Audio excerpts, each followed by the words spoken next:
فقد كبرت سني تمنيت أن أصوم النهار لكن جسدي لا يقوى على الصيام. Kemudian kata beliau, tetapi ada hal yang dulu tidak saya cita-citakan waktu muda. Dulu saya waktu muda cita-citakan nikah lebih awal waktu muda, punya anak lebih muda, punya cucu lebih muda. Tetapi ada satu hal ternyata saya luput untuk mencita-citakannya.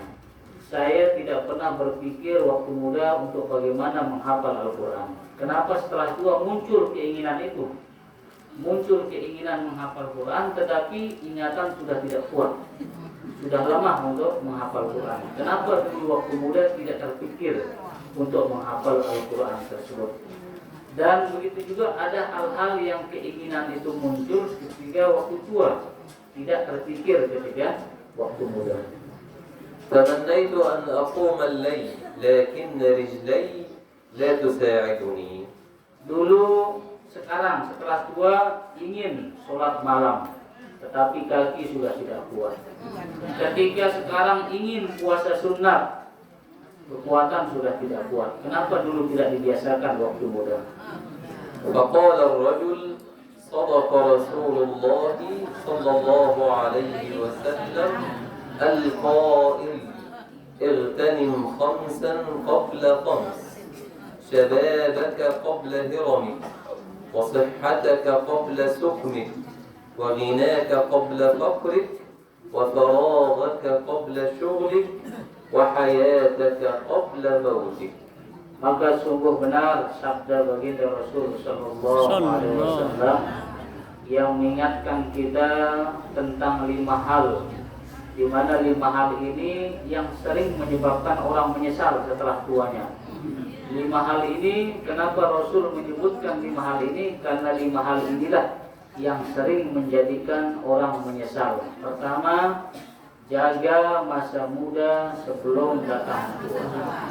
Berapa banyak orang tua menyesal setelah dia tua karena tidak memanfaatkan masa muda, ingin kembali muda, tidak bisa lagi. Apapun dipakai tidak bisa tetap muda. Tua-tua juga tidak bisa muda. Kemudian yang perlu kita jaga, kalaupun masa muda sudah lewat, tidak bisa kembali lagi, maka jaga kesehatan sebelum datang masa sakit kita. Kesehatan yang Allah berikan jaga dengan sebaik-baiknya, karena suatu saat nanti kita akan mengalami yang namanya sakit. Kemudian yang ketiga, jaga waktu luang kita sebelum datang waktu sempit kita. Ada waktu majelis, waktu ibadah, jaga dengan sebaik-baiknya sebelum kesempatan itu dicabut oleh Allah Subhanahu wa taala. Yang keempat, jaga waktu kita masih mampu, diberikan rezeki, kekayaan oleh Allah Subhanahu wa taala sebelum datang waktu kita miskin. Karena orang kaya tidak selamanya. Bisa jadi sekarang dia kaya, besok lusa kekayaannya hilang, miskin. Maka mumpung Allah berikan kita kekayaan, gunakan sebaik-baiknya untuk membantu sesama. Dan yang paling penting, yang paling menyebabkan manusia sering menyesal di dalam kubur ataupun di akhirat adalah tidak menjaga masa hidupnya sebelum datang kematian. Maka kita muda mungkin sudah lewat, minimal kita masih diberikan kesempatan hidup oleh Allah Subhanahu wa taala. Ini yang kita jaga sebelum kematian menjemput kita. وإذا دققنا النظر في حديث رسول الله صلى الله عليه وسلم نجد أنه عبر بلفظة اغتنم فالشباب غنيمة. ذلك أنه قد تجتمع مع هذا الشباب الصحة والفراغ والغنى والحياة. فالمسلم في مرحلة الشباب قد تجتمع لديه هذه الغنائم الخمس فليحرص على اغتنامها قبل أن تفوت إحداه منها. Kalau kita perhatikan secara detail hadis dari baginda Rasul sallallahu alaihi wasallam yang telah disebutkan tadi, baginda Rasul menggunakan kata irtanim tidak menggunakan kata ihfaz, jaga, pelihara, tetapi beliau menggunakan lafaz ightanim. Artinya ightanim itu adalah ghanimah, sesuatu yang berharga, barang rampasan yang begitu berharga. Seakan-akan baginda Rasul mengingatkan kepada kita, 5 hal ini adalah perkara yang mahal. Masa muda sangat mahal, masa sehat mahal, waktu kaya mahal, waktu tua mahal, waktu hidup mahal. Sehingga baginda Rasul mengungkapkan pesan ini dengan menggunakan ightanim, jaga barang berharga ini sebelum lewat waktunya. فعلى المسلم العاقل أن يغتنم مرحلة الشباب بكل خير، بأن يكون مقبلا على الطاعة، وأن يكون مبتعدا عن المعصية. Maka bagi orang yang diberikan akal sehat, pemikiran yang baik, maka pasti akan menjaga masa mudanya dengan sebaik-baiknya untuk taat kepada Allah, untuk menghindarkan diri dari segala bentuk maksiat kepada Allah Subhanahu wa taala, karena dia yakin bahwa masa muda itu tidak selamanya akan mudah. وإذا قرأنا في سورة الكهف نرى أن أصحاب الكهف كانوا فتية ولكنهم آمنوا بربهم، فماذا كان في النتيجة؟ وزدناهم هدى إنهم فتية آمنوا بربهم وزدناهم هدى. وأيضا ربط الله تعالى على قلوبهم وثبتهم على الإيمان واعتزلوا أقوامهم، فكان جزاؤهم من الله عز وجل أن رضي الله تعالى عنهم لأنهم ثبتوا في مرحلة الشباب على الإيمان بالله تعالى ونبذ ما يعبده قومهم. هؤلاء قوم اتخذوا من دونه آلهة لولا يأتون عليهم بسلطان بين فمن أظلم ممن افترى على الله كذبا. Kemudian kalau kita mengkaji sejarah bagaimana Ashabul Kahfi yang kita kenal, ternyata mereka itu adalah para pemuda, orang-orang yang masih umurnya sangat muda, tetapi mereka beriman kepada Allah Subhanahu wa taala. Mereka meninggalkan apa yang menjadi kebiasaan pada waktu itu, yaitu para kaumnya menyembah selain Allah Subhanahu wa taala. Karena masa muda yang istiqomah di dalam taat kepada Allah Subhanahu wa taala, sehingga Allah menambahkan hidayahnya kepada mereka, yang hasilnya mereka para pemuda itu diridhoi oleh Allah Subhanahu wa taala dengan keberkahan mereka menjaga masa mudanya untuk taat kepada Allah Subhanahu wa taala. يقول أعداء الإسلام إننا لن ننتصر على المسلمين ما داموا يقرؤون القرآن ويتحدثون بالعربية، فلا بد أن نزيل القرآن من وجوههم وأن نقتلع العربية من ألسنتهم. Para musuh-musuh Islam yang ingin menghancurkan Islam, mereka berkesimpulan bahwa tidak mungkin kita bisa mengalahkan umat Islam, tidak mungkin kita bisa melenyapkan umat Islam selama mereka masih membaca Al-Quran dan selama mereka masih belajar bahasa Arab. Oleh karena itu, musuh-musuh Islam berusaha bagaimana para pemuda umat Islam tidak lagi membaca Al-Quran, disibukkan dengan hal-hal yang lain. Para pemuda umat Islam tidak lagi belajar bahasa Arab, karena itulah yang diinginkan oleh musuh-musuh Islam untuk menghancurkan Islam, jauhkan umat Islam dari Al-Quran, jauhkan umat Islam dari belajar bahasa Arab. علينا أن ننتبه لما يدبره أعداء الإسلام للمسلمين.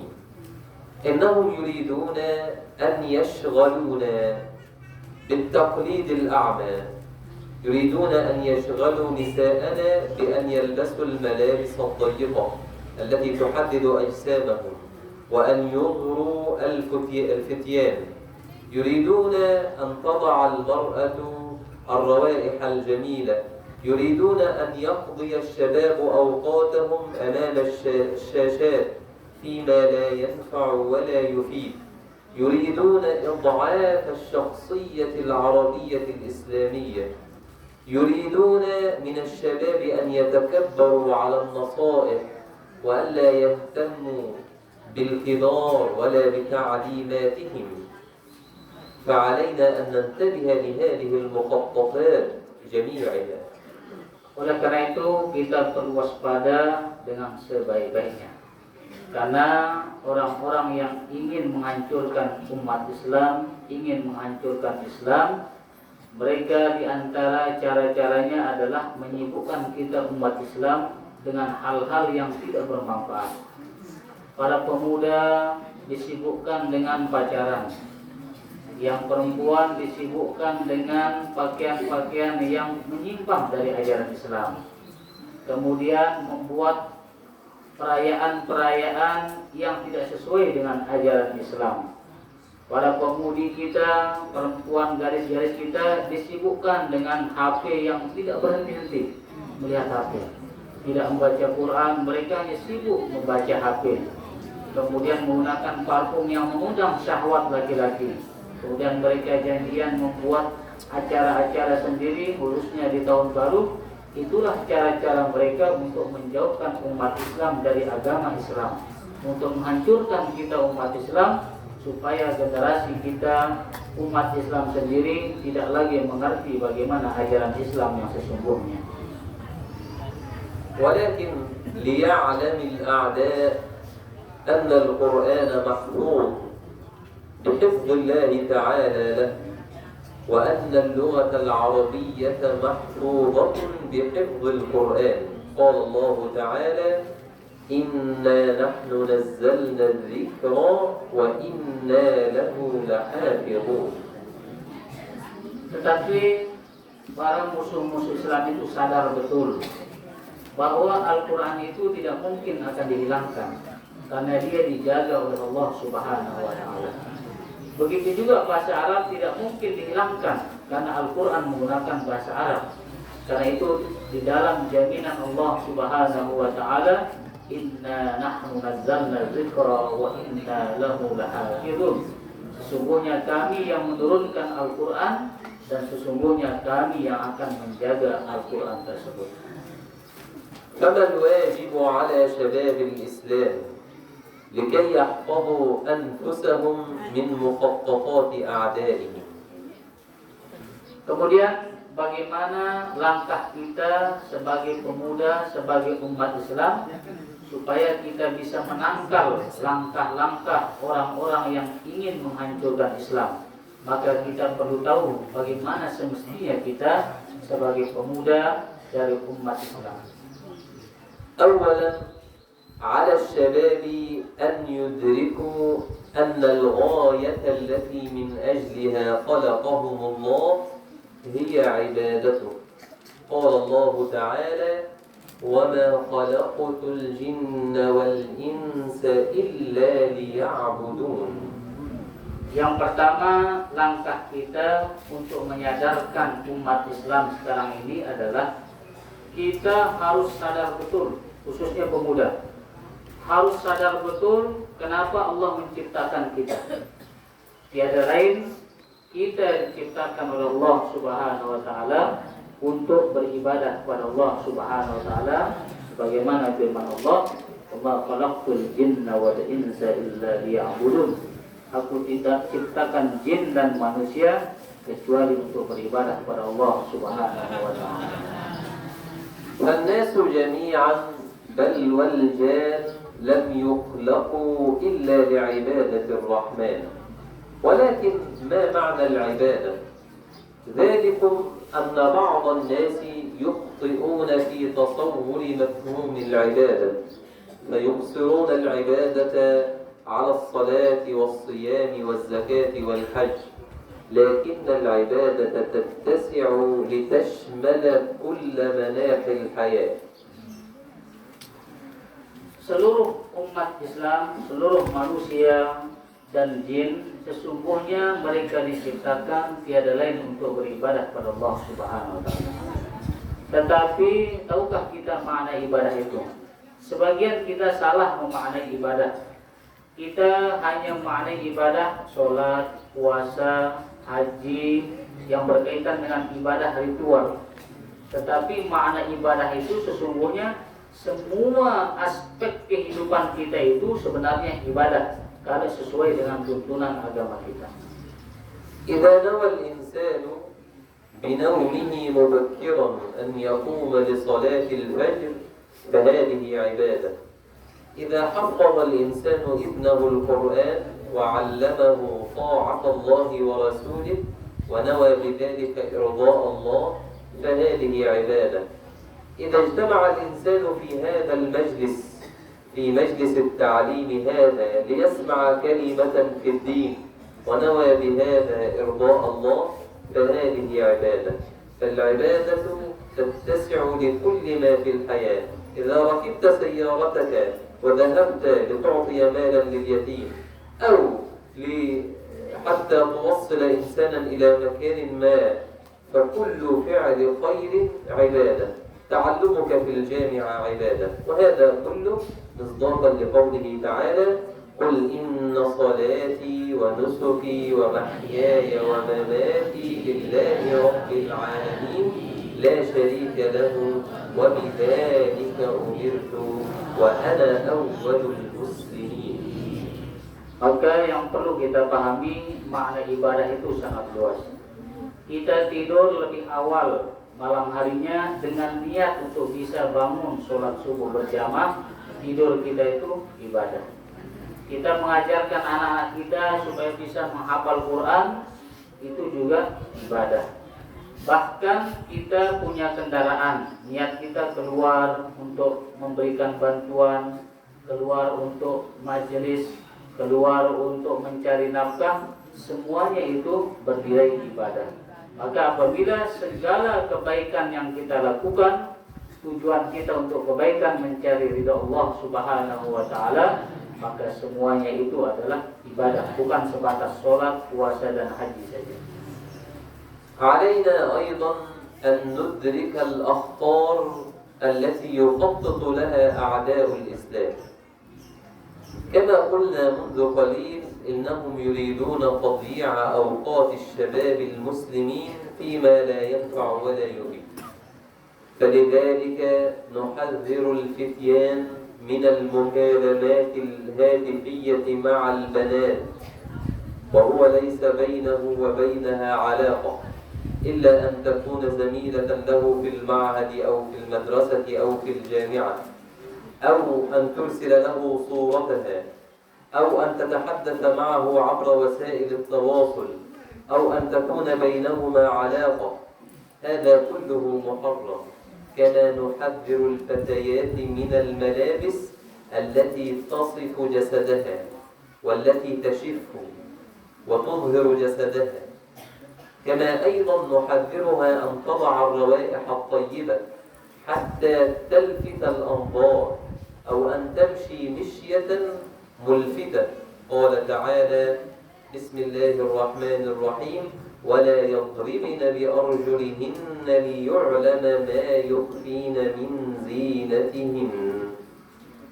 Kemudian untuk menangkal kembali tentang usaha-usaha orang-orang yang ingin menghancurkan kita umat Islam, maka kita perlu waspada dengan sebaik-baiknya, khususnya dari kalangan anak-anak gadis kita, karena mereka mulai merusak Islam dari anak-anak gadis kita. Mereka memberikan pakaian-pakaian yang tidak lagi menutup aurat, karena syarat pakaian yang menutup aurat itu ada 3: tidak ketat, tidak jarang, dan tidak terpotong. Walaupun dia tebal tetapi kelihatan bentuk tubuhnya, maka itu juga bukan termasuk pakaian syar'i. Kemudian anak-anak gadis kita sekarang ini mulai disibukkan dengan internet, HP, sehingga mereka berkomunikasi dengan lawan jenis yang bukan ada hubungan apa-apa. Mereka saling mengirimi gambar, foto dan lain sebagainya, sehingga rusaklah anak-anak kita. Apabila anak-anak kita ini sudah rusak, maka generasi selanjutnya akan rusak. Anak-anak perempuan kita sekarang sudah mulai didoktrin untuk bagaimana mereka keluar dengan menggunakan parfum yang mengandung syahwat. Apabila dicium oleh laki-laki, maka akan terbersit pikiran yang jelek, yang jahat, yang muncul dari hati yang rusak. Maka langkah-langkah ini kita sebagai orang tua perlu waspada, perlu hati-hati, perlu kita menjaga anak-anak kita, khususnya anak-anak gadis kita. إنما يحدث في رأس السنة من مخالفات كثيرة لا الإسلام منها بريء، فليحذر شبابنا من هذه الأفعال، فشرب الخمور فيه من العظم ما فيه، بل هو كبيرة من الكبائر، حذر منه سيدنا رسول الله صلى الله عليه وسلم. وأخبرنا القرآن الكريم أن في شرب الخمور إيقاعا للعداوة والبغضاء بين الناس، وأن في اجتماع الشباب مع الفتيات وتعالي الضحكات وفعل المخالفات ينتج عنه كل أذى. قال تعالى: إنما يريد الشيطان أن يوقع بينكم العداوة والبغضاء في الخمر والميسر ويصدكم عن ذكر الله وعن الصلاة فهل أنتم منتهون. Maka khususnya di dalam perayaan tahun baru, kadang-kadang banyak kita melihat hal-hal yang pelanggaran di dalam agama kita. Banyak pemuda-pemuda kita, sebagian ada yang minum minuman keras untuk menyambut tahun baru. Sebagian dari mereka banyak yang berhubungan antara lawan jenis pada tahun baru. Padahal Allah sudah mengingatkan kita, khususnya khamar ini, minuman keras ini akan menyebabkan permusuhan, perpecahan, dan kerugian pada orang tersebut. Akan menyebabkan kerugian yang sangat besar. Dan minuman keras ini termasuk dosa besar di dalam agama kita. Maka kita jaga anak-anak kita, khususnya pada tahun baru, pergantian tahun, yang sering mereka rayakan dengan hal-hal yang bertentangan dengan ajaran agama kita. وهذا رجل خير بين أن يشرب الخمر أو أن يزني أو أن يقتل، فاختار شرب الخمر لعل شرب الخمر أيسر كما يظن، فلما شرب الخمر زنى وقتل، ذلك لأنه فقد عقله. وهذه هي العداوة والبغضاء المشار إليها في القرآن: إنما يريد الشيطان أن يوقع بينكم العداوة والبغضاء في الخمر والميسر. Ada seseorang dipilihkan untuk melakukan salah satu dari 3 perbuatan. Pertama, dia dipilihkan berzina, membunuh, atau minum minuman keras. Di dalam pikiran orang tersebut, dia memilih minum minuman keras karena mungkin menurut dia ini yang paling ringan daripada membunuh berat, berzina berat. Mungkin minum inilah yang paling ringan menurut pendapat dia. Sehingga dia minum minuman keras. Apa yang terjadi? Setelah dia minum minuman keras, dia mabuk, akalnya hilang. Setelah akal hilang, dia membunuh, kemudian dia berzina. Setelah akalnya hilang, dia berzina karena takut diketahui oleh masyarakat, perempuan yang dizina itu dibunuh juga. Kenapa sebabnya? Karena akal sudah hilang disebabkan oleh minuman keras. Inilah yang diwanti oleh Allah Subhanahu wa taala dalam Al-Qur'an, bahwa minuman keras ini akan menyebabkan permusuhan dan kehinaan bagi orang yang meminumnya. كما أن العلاقة بين الرجل والمرأة بغير عقد بينهما حذر منها الإسلام أشد التحذير. سيدنا رسول الله صلى الله عليه وسلم يقول: أيما امرأة خرجت متعطرة ليشم الناس ريحها فهي زانية، أو كما قال صلى الله عليه وسلم، لدرجة أنها تمشي فقط حتى يشم الناس ريحها. فما بالنا بما نراه اليوم في الطرقات من أن فتى وفتاة لا توجد بينهما علاقة وكأنهما زوجان. فلنحذر. الرسول صلى الله عليه وسلم يصف من وضعت الريح الطيب ليشمه الناس بأنها زانية، فما بالنا بأننا نفعل أكثر من ذلك. وليعي أولياء الأمور بهذه المهمة، بهذه الخطيرة، بأن ينبهوا أولادهم وأن يحذروهم من الفتن. وكلكم راع وكلكم مسؤول عن رعيته. Kemudian juga seperti yang sudah disampaikan tadi, bahwa khususnya umat Islam ini di pemuda dan pemudinya kadang-kadang sudah menjalin hubungan sebelum ada akad yang jelas, padahal belum menikah tetapi seperti suami istri, belum menikah seperti suami istri. Dan ini adalah musibah besar bagi umat Islam karena bertentangan dengan ajaran Islam. Jangankan melakukan seperti yang besar, melakukan hubungan di luar nikah. Baginda Rasulullah SAW mengingatkan kepada kita, apabila perempuan manapun, pemudi manapun, anak gadis manapun, apabila dia keluar rumah menggunakan parfum yang berlebihan dengan tujuan supaya dicium harumnya oleh lawan jenisnya, maka dia dihukum sudah berzina. Keluar dari rumah menggunakan parfum yang berlebihan, tujuannya supaya lawan jenis mencium harumnya supaya tergoda, maka dia sudah dihukum zina oleh baginda Rasulullah SAW. Kita perhatikan, hanya menggunakan parfum keluar berlebihan dengan tujuan yang tidak baik, itu dihukum zina, apalagi melakukan hubungan lawan jenis yang tanpa akad yang jelas. Bagaimana hukumnya dalam Islam? Sangat berat. Innal wajib 'ala asy-syabab al-muslimi an yaltazim fi hadhihi al-marhalah. Allah Ta'ala ya'jabu min asy-syab alladhi laysa lahu sabwah.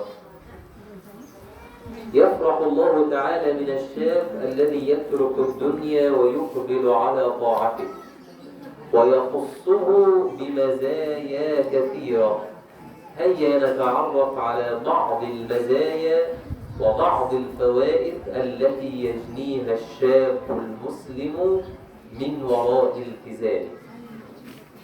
Kalau tadi sudah dibahas bagaimana bahayanya seorang pemuda-pemudi yang tidak taat kepada Allah Subhanahu wa Ta'ala, maka sekarang kita akan mengetahui bagaimana kelebihan seorang pemuda dan pemudi yang menjaga dirinya, yang taat kepada agamanya, bagaimana kelebihan-kelebihan yang akan diberikan oleh Allah Subhanahu wa Ta'ala kepada mereka, para pemuda yang selalu taat kepada Allah Subhanahu wa Ta'ala. أولا الشاب المسلم الذي نشأ في طاعة الله يظلله الله تعالى في ظل عرشه يوم لا ظل إلا ظله، يوم تدنو الشمس من الرؤوس، يوم عصيب شديد يتمنى فيه الناس الانصراف من حرارة الشمس ولو إلى النار. فما جزاء هذا الشاب الذي عاش في طاعة الله؟ أن الله تعالى يظلله بظله، كما جاء في الحديث: 7 يظلهم الله في ظله يوم لا ظل إلا ظله. وذكر منهم: وشاب نشأ في عبادة الله. Pertama, kelebihan yang akan diberikan oleh Allah Subhanahu wa Ta'ala kepada seorang pemuda. Jadi yang namanya pemuda itu umur 40 tahun ke bawah. itu namanya pemuda. Kalau 40 tahun ke atas itu namanya tua. 40 tahun ke bawah itu namanya muda. Supaya kita tahu mana muda dan mana tua. Maka orang yang muda ini, kelebihan pertama yang akan diberikan oleh Allah Subhanahu wa taala apabila dia taat kepada Allah Subhanahu wa taala waktu mudanya, nanti di hari kiamat dia akan diberikan naungan oleh Allah Subhanahu wa taala. Ketika matahari berada di atas kepalanya, ketika orang-orang ingin berlari dari sengatan panas matahari yang begitu dahsyat, bahkan lebih baik memilih api daripada panasnya matahari pada kiamat itu. Tidak ada tempat bernaung, tidak ada pohon, tidak ada atap, tidak ada apapun. Matahari sangat dekat. Maka pemuda yang taat kepada Allah Subhanahu wa taala akan mendapatkan naungan, tidak akan merasakan kepanasan nanti pada hari kiamat. كما أن حساب الشاب المسلم المخلص لله تعالى في الآخرة سهل يسير، فقد جاء في حديث سيدنا رسول الله صلى الله عليه وسلم أنه قال: لا تزول قدم عبد يوم القيامة حتى يسأل عن أربع: عن شبابه فيما أبلاه، وعن عمره فيما أفناه، وعن ماله من أين اكتسبه وفيما أنفقه، وعن علمه ماذا عمل فيه، أو كما قال صلى الله عليه وسلم. فالله تعالى إذا سأل الشاب عن شبابه: فيما أبليت هذا الشباب؟ ماذا فعلت فيه؟ يقول: يا ربي تعلمت القرآن ودرست وأخلصت، فيكون حسابه يسيرا.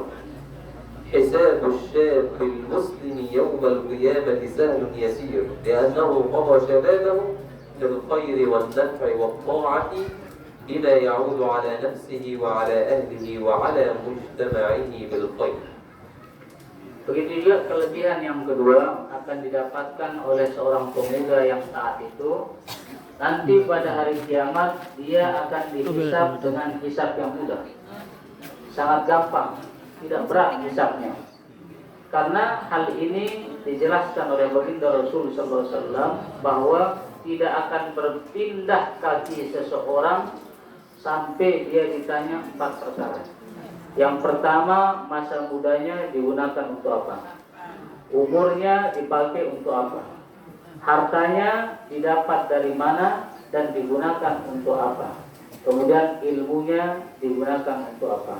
Maka apabila seorang pemuda yang taat kepada Allah, ketika ditanya untuk apa masa mudamu, maka dia sangat mudah untuk menjawab, masa muda saya dulu saya gunakan untuk taat kepada Allah, saya gunakan untuk beribadah kepada Allah. Maka hisabnya sangat mudah dan akan lulus di dalam yaumul hisab.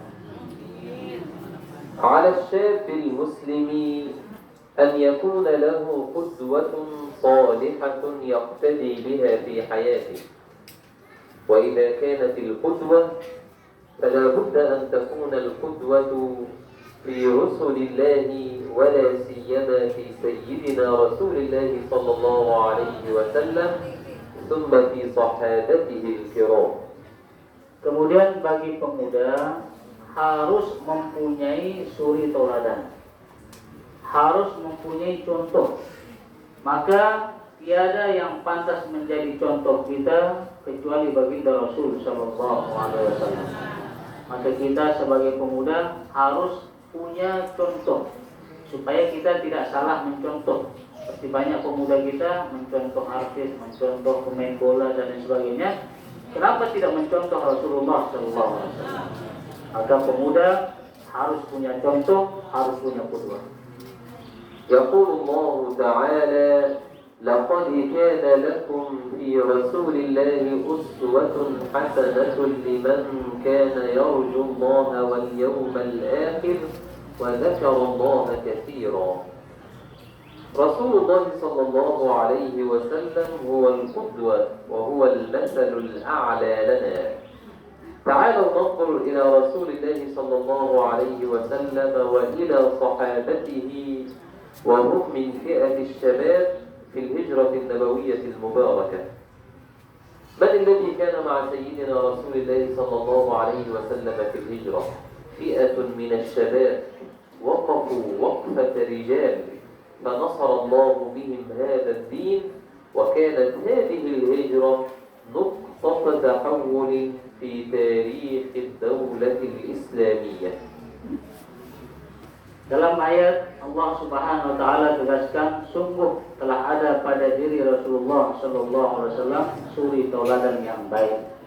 Maka bagi pemuda, jadikanlah Rasulullah sallallahu alaihi wasallam menjadi contoh yang terbaik. Begitu juga dengan para sahabat-sahabat baginda Rasul sallallahu alaihi wasallam.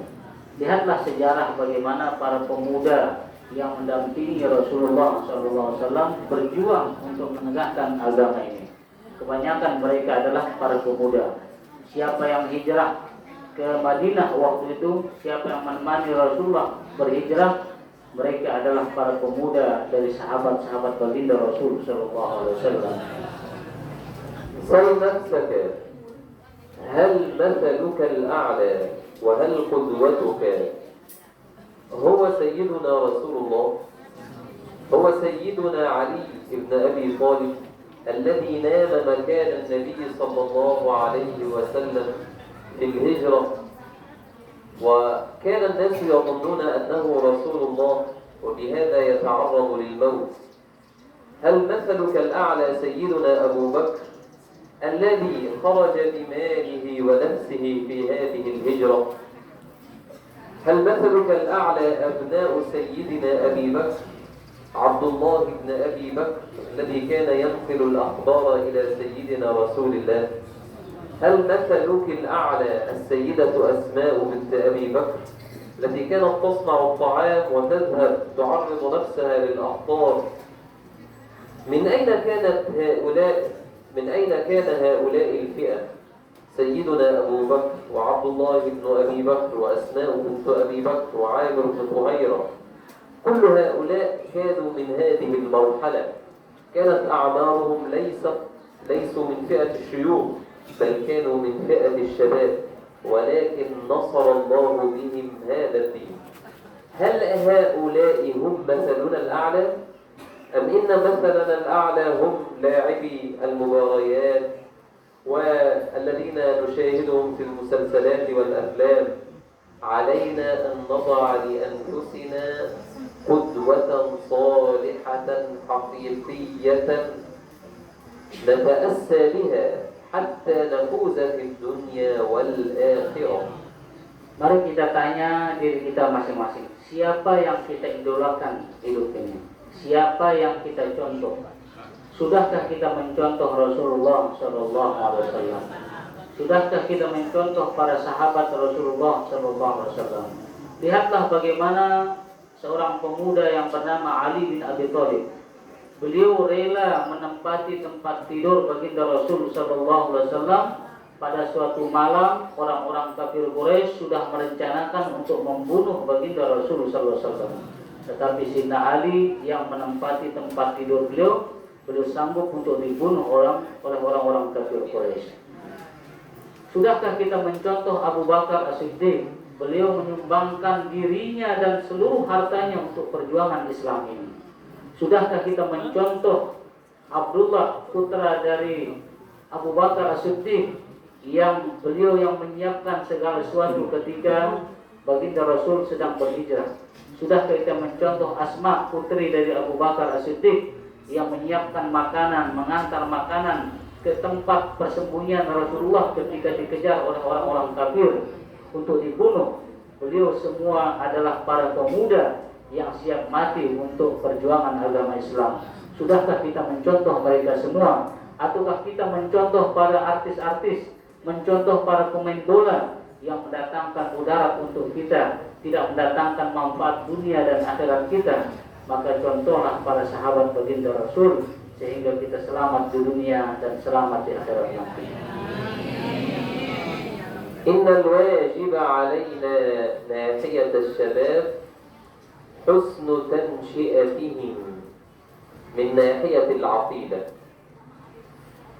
ولنحفظهم حديث رسول الله صلى الله عليه وسلم لابن عباس: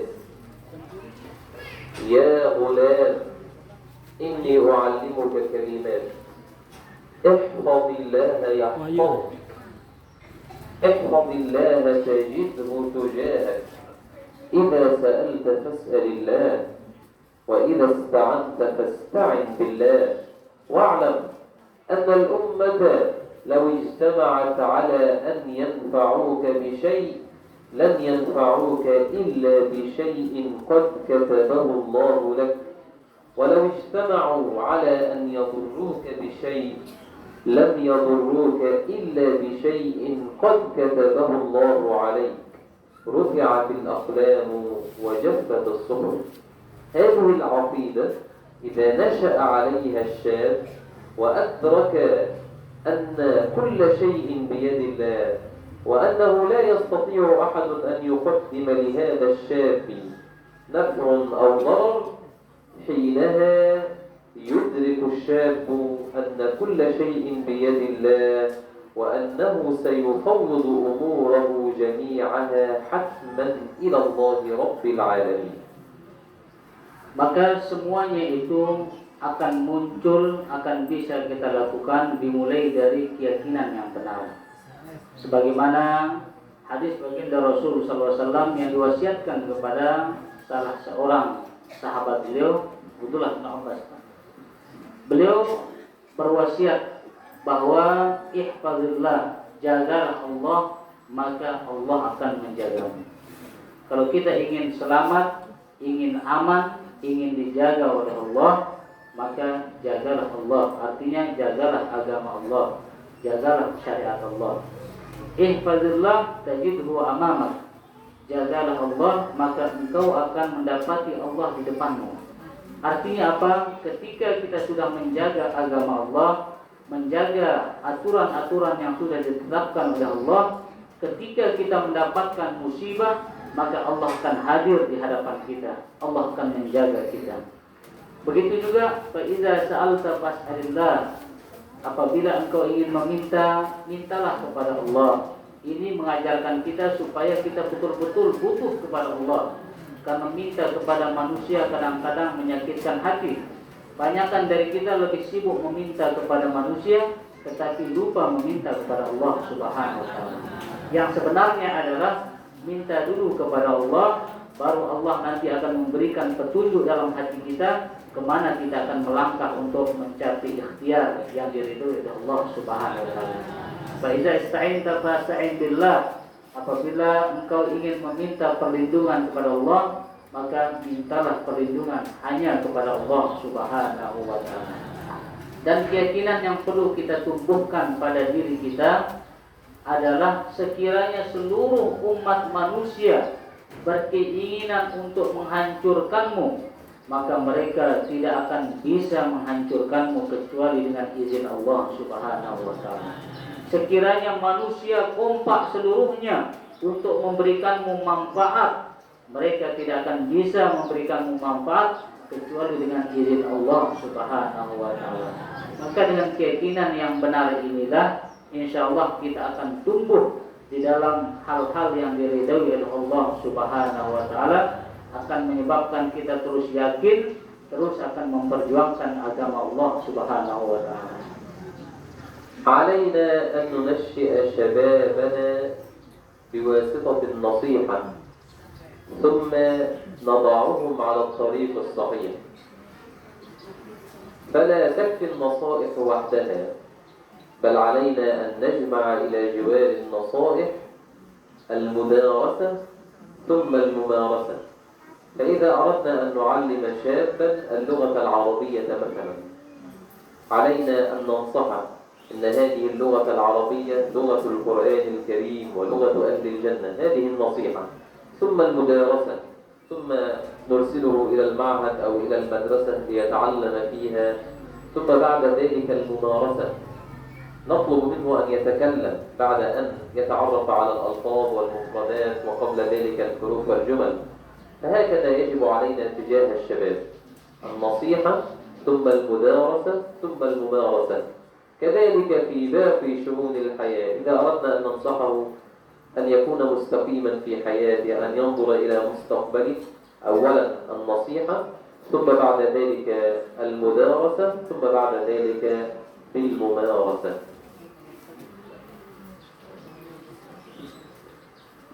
Kemudian beliau menyampaikan bahwa kita tidak cukup dengan nasihat saja, tidak cukup dengan mendengarkan nasihat pengajian saja. Kalau kita ingin berubah, ingin menjadikan generasi kita generasi yang baik, setelah kita memberikan nasihat, memberikan pengajian, perlu mereka diajar secara khusus.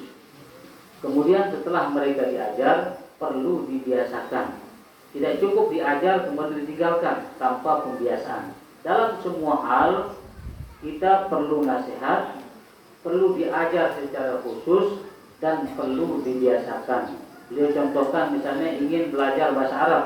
Pertama kita mendengarkan nasihat bagaimana pentingnya bahasa Arab, bahasa Al-Quran, bahasa ahli surga. Kemudian kita ajarkan anak-anak kita dengan khusus.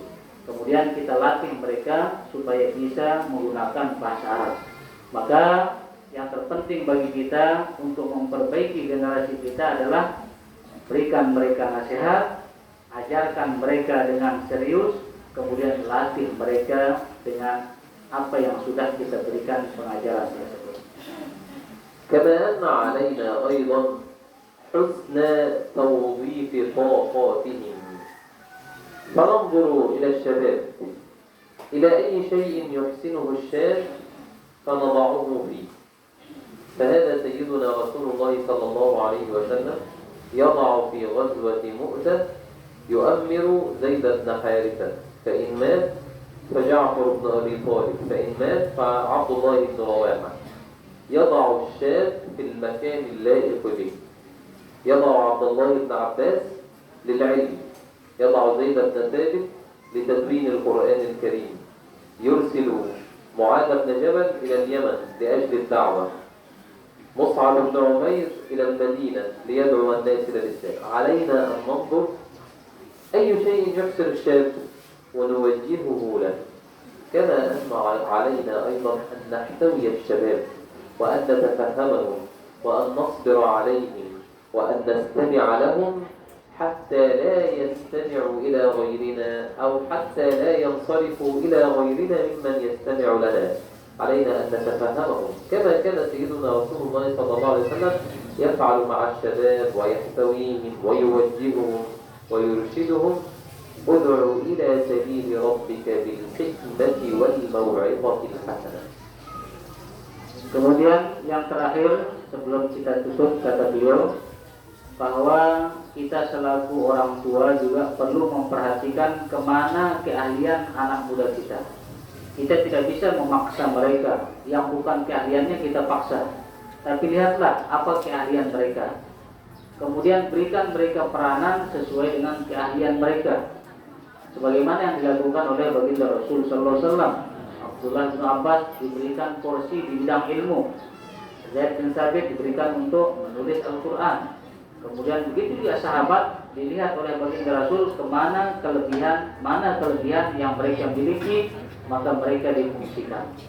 Jangan kita selaku orang tua tidak memfungsikan pemuda kita. Fungsikan mereka sesuai dengan keahlian mereka. Ajak mereka berdialog sehingga kita bisa mendengarkan mereka, mereka juga mendengarkan kita. Kalau kita sebagai orang tua egois ingin hanya didengar, maka mereka akan mendengarkan yang lain, tidak mau mendengarkan kita sebagai orang tua. Maka cara kita yang terbaik adalah ajak mereka dengan cara yang baik, sehingga mereka mau mendengarkan kita, kita mendengarkan mereka, gunakan mereka sesuai dengan keahliannya, manfaatkan mereka supaya mereka sibuk dengan hal-hal yang baik. Itu cara kita untuk bagaimana memperbaiki generasi kita. هذا والله أسأل أن يعلمنا ما ينفعنا وأن ينفعنا بما علمنا وأن يزيدنا علما وأن يهدينا سواء السبيل. وإني لشاكر لكم حسن استماعكم كما أني شاكر لكل من قام على إعداد هذا المجلس نسأل الله عز وجل أن يجعل هذا العمل في ميزان حسناتكم، اللهم آمين. وصلى الله وسلم وبارك على نبينا محمد وعلى آله وأصحابه أجمعين، وآخر دعوانا أن الحمد لله رب العالمين. Terakhir beliau mengucapkan terima kasih atas undangan, atas seluruh panitia dan pengurus Musta'lim yang bisa mengadakan majelis seperti ini. Ya, mudah-mudahan semuanya kita diberikan balasan oleh Allah Subhanahu wa taala. Mudah-mudahan kita diberikan ilmu yang bermanfaat. Mudah-mudahan ilmu kita bisa kita amalkan, dan mudah-mudahan sebagaimana kita kumpul di tempat ini, kita kumpul dalam surga Allah Subhanahu wa taala. Amin amin ya rabbal alamin. Kurang lebih mohon maaf. Wassalamualaikum warahmatullahi wabarakatuh.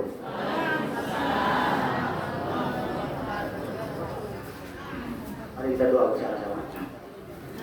اللهم ربنا لك الحمد كما ينبغي لجلال وجهك ولعظيم سلطانك. اللهم صل على سيدنا محمد في الأولين، وصل على سيدنا محمد في الآخرين، وصل على سيدنا محمد في كل وقت وحين، وصل على سيدنا محمد في الملأ الأعلى إلى يوم الدين. اللهم اجعل جمعنا هذا جمعا مرحوما، واجعل تفرقنا من بعده تفرقا معصوما. اللهم لا تجعل فينا ولا منا ولا بيننا ولا حولنا شقيا ولا محروما. اللهم لا تدع لنا في جمعنا هذا ذنبا إلا غفرته، ولا عيبا إلا سترته، ولا مريضا إلا شفيته، ولا دينا إلا قضيته، ولا هما إلا فرجته، ولا ميتا إلا رحمته، ولا حاجة من حوائج الدنيا والآخرة إلا قضيتها ويسرتها يا أرحم الراحمين. اللهم أصلح لنا ديننا الذي هو عصمة أمرنا، وأصلح لنا دنيانا التي فيها معاشنا، وأصلح لنا آخرتنا التي إليها معادنا. اللهم اجعل الحياة زيادة لنا في كل خير، واجعل الموت راحة لنا من كل شر. اللهم لا تدع لنا ذنبا إلا غفرته. اللهم اهدنا لأحسن الأخلاق، لا يهدي لأحسنها إلا أنت، وقنا سيئها لا يقينا سيئها إلا أنت.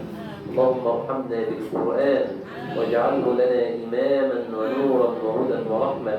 اللهم ذكرنا منه ما نسينا، وعلمنا منه ما جهلنا، وارزقنا تلاوته آناء الليل وأطراف النهار، واجعله لنا حجة يا رب العالمين. اللهم إنا نسألك من خير ما سألك منه عبدك ونبيك محمد، ونعوذ بك من شر ما استعاذ منه عبدك ونبيك محمد. سبحان ربك رب العزة عما يصفون، وسلام على المرسلين، والحمد لله رب العالمين. الفاتحة.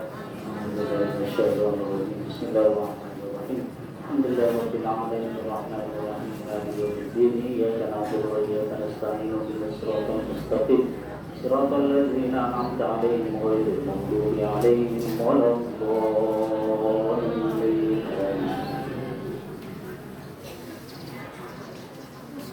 Baik.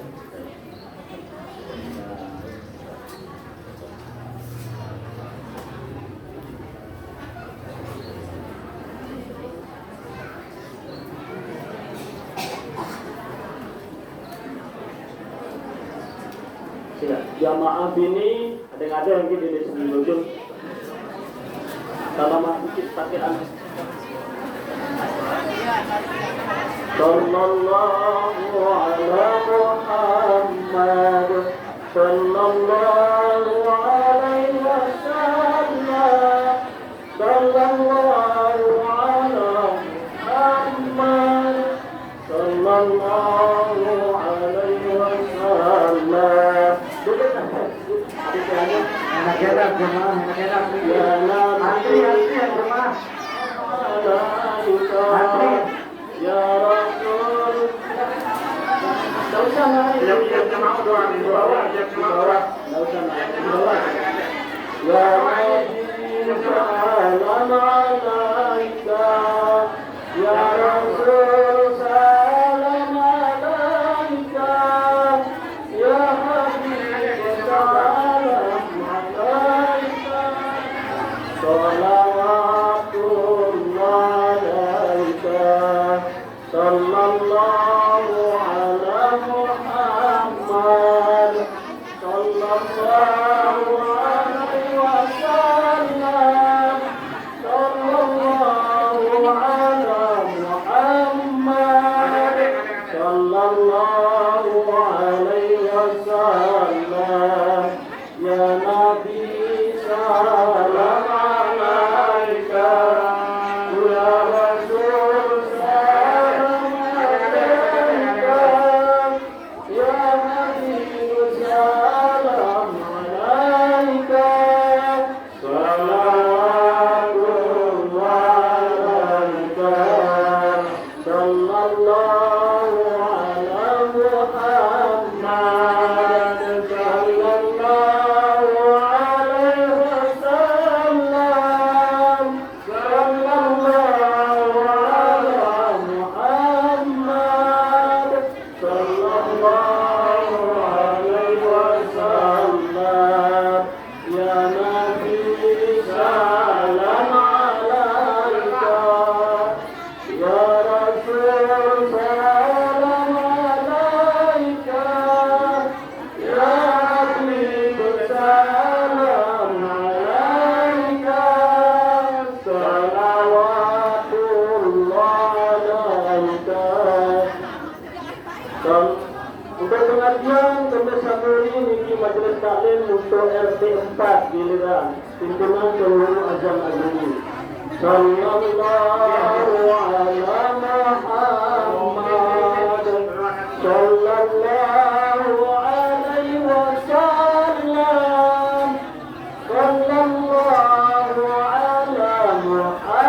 Muhammad, sallallahu alaihi wasallam. Ya Nabi salam alaika, ya Rasul salam alaika, ya Habib salam alaika, salawatullah alaika, sallallahu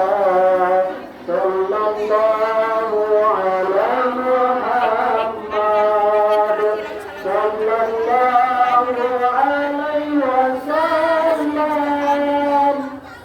sallallahu ala Muhammad, sallallahu alaihi wasallam. Ya Nabi salam alaika, ya Rasul salam alaika, ya Habib salam alaika, salawatullah alaika, sallallahu ala Muhammad, sallallahu sallam, sallallahu ala Muhammad, sallallahu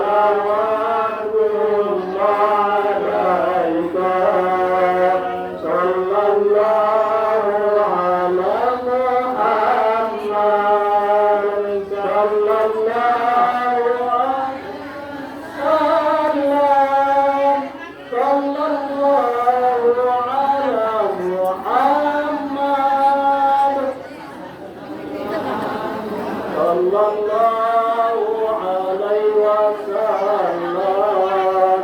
Ya Nabi salam alaika, ya Rasul salam alaika, ya Habib salam alaika, salawatullah alaika, sallallahu ala Muhammad, sallallahu alaihi wasallam, sallallahu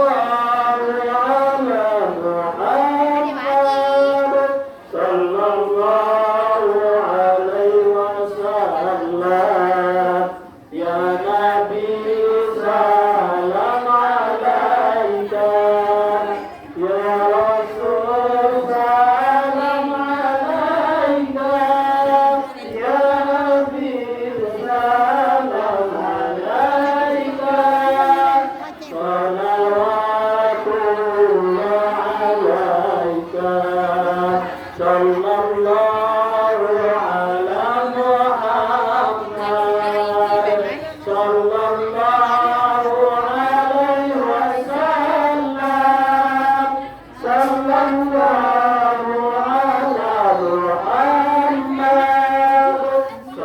Allah